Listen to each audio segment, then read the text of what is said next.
আসসালামু আলাইকুম everybody, আশা করি সকলে ভালো আছেন। সো এই ক্লাসে দেখবেন ডেইলি প্রেয়ার সিম্পল প্রেজেন্ট টেন্সের ব্যবহার এবং সূক্ষ্মভাবে ব্যবহার আমরা শিখব। সো শুরু করা যাক। Use of present indefinite tense অথবা simple present tense. Verb of perception, উপলব্ধি করা যে ভার্বগুলো এগুলো মুখ্য বা সাধারণত প্রেজেন্ট ইনডেফিনিট টেন্স হয়।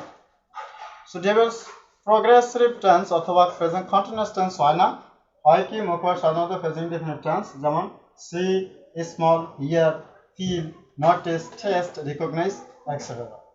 এই ভার্বগুলো সাধারণত প্রেজেন্ট কন্টিনিউয়াস টেন্স হয় না মুখ্য অর্থে, এগুলো প্রেজেন্ট ইনডেফিনিট টেন্সে ব্যবহৃত হয়। যেমন আপনি যদি বলে যে I am seeing a bird, আমি একটি পাখি দেখছি, it is a wrong sentence. এটা বলতে হবে ডেরিভেটিভ সেভাবে যে আই সি আ বার্ড। আপনি যদি বলেন I am seeing a ship, মানে জাহাজ দেখছে না, আই সি আ শিপ, আমি একটি জাহাজ দেখি বা দেখছি। ডেরিভেটিভস এগুলো সাধারণত প্রগ্রেসিভ টেন্সে বা প্রেজেন্ট কন্টিনিউয়াস টেন্সে ব্যবহার করা হয় না, এগুলো ব্যবহৃত হয় প্রেজেন্ট ইনডেফিনিট টেন্স।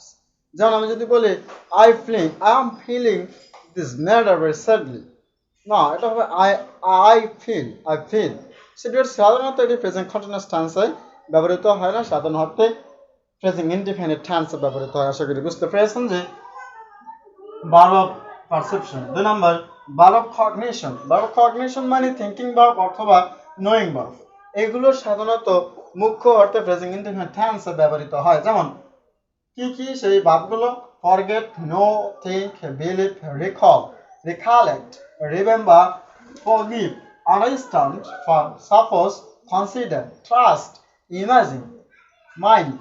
এই ভার্বগুলোকে বলা হয় নোয়িং ভার্ব অথবা থিংকিং বা কগনিশন। এই ভার্বগুলো সাধারণ অর্থে প্রেজেন্ট ইনডেফিনিট টেন্স ও প্রগ্রেসিভ ভার্ব হয়, টেন্স হয় না। যেমন আমি যদি বলি যে আমি তাকে চিনেছি, আই এম নোয়িং হিম, এভাবে কি বলা যায়? I am knowing him, no, এটা বলতে হবে আই নো হিম। আমি যদি বলি যে আমি তাকে ভুলাচ্ছি বা ভুলছি, আই এম ফরগেটিং হিম, এটা হবে না, হবে আই ফরগেট হিম।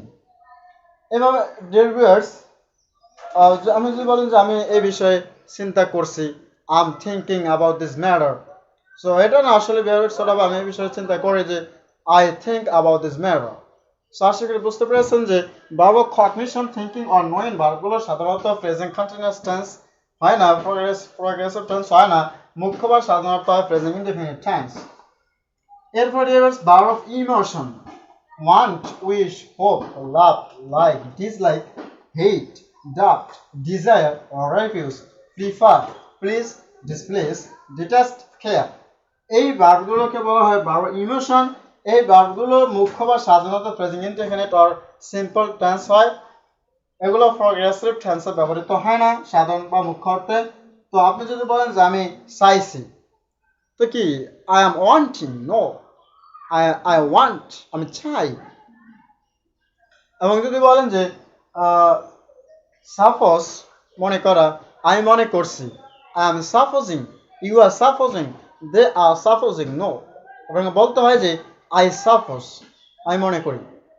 এভাবে ডেরিভেটিভস এগুলো প্রেজেন্ট ইনডেফিনিট টেন্সে ব্যবহৃত। এবং ভার্ব ফলজন আছে, ভার্ব অ্যাপিয়ারিং আছে, যে ভার্বগুলো প্রেজেন্ট ইনডেফিনিট টেন্সে ব্যবহৃত হয়, প্রগ্রেসিভ ভার্বে ব্যবহৃত হয় না। এবং এই ভার্বগুলো আমি পরবর্তী ক্লাসে দেখানোর চেষ্টা করব। এবং এই ভার্বগুলি আবার যদি বিশেষ কোনো ক্ষেত্রে বোঝায়, তখন এই ভার্বগুলো আবার প্রেজেন্ট কন্টিনিউয়াস টেন্সে ব্যবহৃত হয়। ওই বিশেষ ক্ষেত্রে ডেরিভেটিভস হবে ডিরেক্ট শব্দ। যেমন আমি দেখছি তো দেখছি, I am seeing and sing, সে নাচছে তো নাচছি, he is dancing and dancing।